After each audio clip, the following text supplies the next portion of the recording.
When I started Celebrate Recovery, everyone introduces themselves and they say what they're there for, what they're struggling with. And I didn't know how to introduce myself because I didn't know what I was struggling with. I didn't know what I was there for other than I'd been hurt.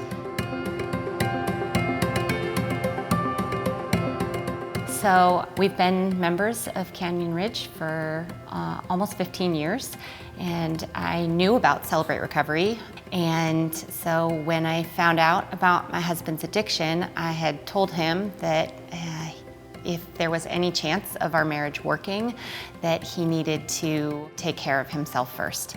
And after going for a couple weeks, he suggested that I might want to attend as well. And I really just thought, what for? I'm not an addict. I didn't know that it was for people like me. And so the whole time, my prayer was just God, what do you want to work on in me? What do I need to change? So I started attending to support him. And it turned out that God had things that he wanted to work on in me as well. I've dealt with anxiety, depression, isolation, resentment, grief, and they were all things that I didn't feel like I could talk to other people about. Anxiety really first entered my life when I was a kid. My parents began a lengthy divorce that took years, and they would argue after we went to bed. I'm sure it was to protect my brother and I from hearing any of that. But sometimes, as a result of that, my dad would get in his car and drive away. And I just was so nervous that he would leave and never come back. And so I would keep myself up at night to listen to their arguments just to make sure that he wasn't going to leave us. And then anxiety was pretty prevalent when I was pregnant for the first time because I had twins, and so that automatically made our pregnancy high risk. They seemed fine when they were first born, but after a few days, they would stop breathing when they would eat. And that was not a good situation.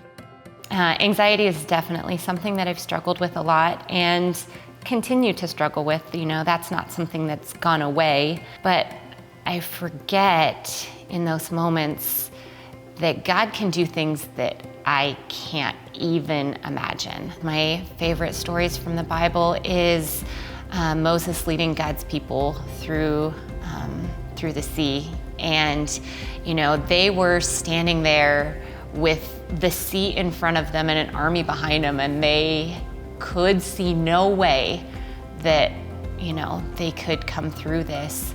But God had a plan and was bigger than anything they could imagine. And I think that that's just really important for me to remember in my recovery, is just because I don't see a way doesn't mean God doesn't have a way.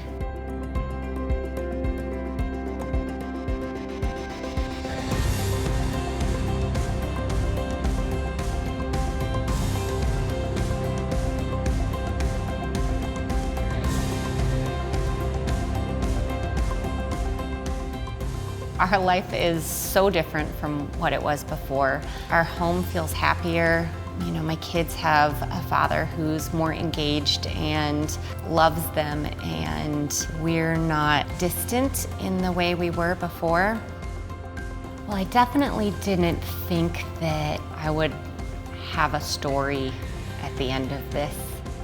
There was a time in my life where I felt lonely and isolated and anxious. And through trusting in Jesus and allowing him to guide my steps every day, I feel accepted and worthy and have peace in all of my circumstances, no matter what they are. Do you have a story like that?